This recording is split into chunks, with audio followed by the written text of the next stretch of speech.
குழந்தைக்கு பேச்சு வரவில்லையா, காது கேட்கவில்லையா? பயப்பட வேண்டாம். இந்த 2 குழந்தைகளின் கதை உங்கள் வாழ்க்கையையே மாற்றலாம்.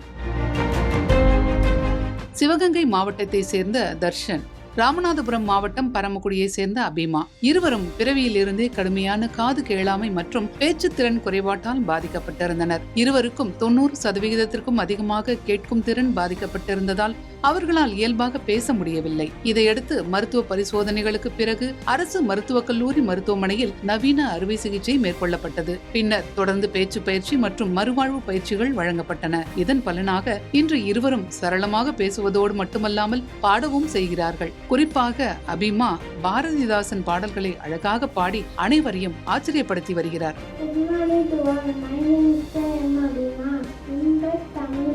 தமிழுக்கும் அமுது என்று பெயர், அந்த தமிழென்ற துளிருக்கு நேர். தமிழுக்கும் நிலவென்று பெயர், இந்த தமிழங்கள் சமூகத்திற்கு நீர். தமிழுக்கும் மனமென்று பெயர், இந்த தமிழங்கள் வாழ்வுக்கு நிரூபித்த ஊர்.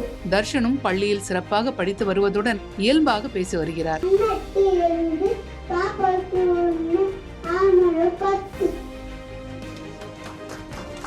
இது குறித்து செய்தியாளர்களிடம் பேசிய மருத்துவர் சுப்பிரமணியன், இந்த 2 குழந்தைகளுக்கும் நவீன கருவிகள் பொருத்தப்பட்டு அறுவை சிகிச்சை செய்யப்பட்டது என்றும், இந்த சிகிச்சைக்கு குடும்பங்கள் செலவு செய்ய வேண்டியதில்லை, முதலமைச்சரின் மருத்துவ காப்பீட்டு திட்டத்தின் கீழ் இலவசமாக பெறலாம் என்றும் தெரிவித்தார். காக்லியர் இம்ப்ளான்ட் அறுவை சிகிச்சையானது முதலமைச்சரின் விரிவான மருத்துவ காப்பீட்டு திட்டத்தின் கீழ் இலவசமாகவே முற்றிலும் செய்யப்படுகிறது. அறுவை சிகிச்சையும் பேச்சு பயிற்சி முடித்த குழந்தைகள் கேட்கும் திறனையும் பேச்சு பயிற்சியும் சிறப்பாக பெற்றுள்ளனர். இவை அறுவை சிகிச்சையானது சிவகங்கை மருத்துவக் கல்லூரி மருத்துவமனை தமிழகத்திலேயே 3ஆம் இடம் பெற்றுள்ளது. சென்னை, மதுரை போன்ற பெரிய மருத்துவக் கல்லூரிகளுக்கு நிகராக சிவகங்கை மருத்துவக் கல்லூரி மருத்துவமனையில் காக்லியர் இம்ப்ளான்ட் எனும் அறுவை சிகிச்சை மேற்கொள்ளப்பட்டு வருகிறது. பிறகு அபிமாவின் தாயார் ராதிகா கண் கலங்கியபடி பேசிய போது, அரசு மருத்துவமனை மருத்துவர்கள் கடவுளை போல எங்கள் குழந்தைக்கு புதிய வாழ்க்கை கொடுத்திருக்கிறார்கள். இன்று என் மகள் நன்றாக பேசுகிறாள், பாடுகிறாள், படிக்கிறாள் என்று கூறினார். சிவகங்கை ஜிஹெச்ல தான் டெஸ்ட் பண்ணி காக்லியர் இம்ப்ளான்ட் பண்ணியிருக்கோம். ஆப்ரேஷன் பண்ண உடனே காது கேட்காது. அதாவது பயிற்சி நம்ம பாப்பாவுக்கு ரெகுலராக கொடுத்தோம்னா நல்லா பேசுவாங்க, படிப்பாங்க. இதுபோல் மற்ற பேருக்கும் இந்த விழிப்புணர்வு கிடையாது. என்ன மாதிரி என் குழந்தை மாதிரியும் மற்ற பேரும் சில பேர் விழிப்புணர்வு இல்லாமல் இருக்கீங்க.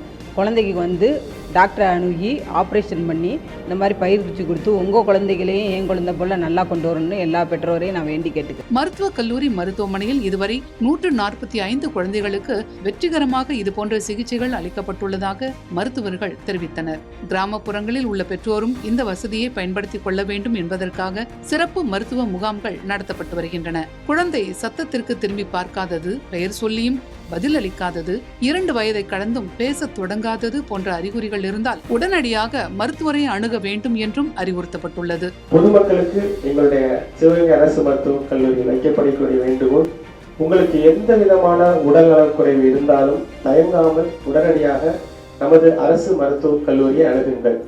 உயர்தரமான சிகிச்சையை இலவசமாக பெற நமது அரசு எப்போதும் தயாராக உள்ளது.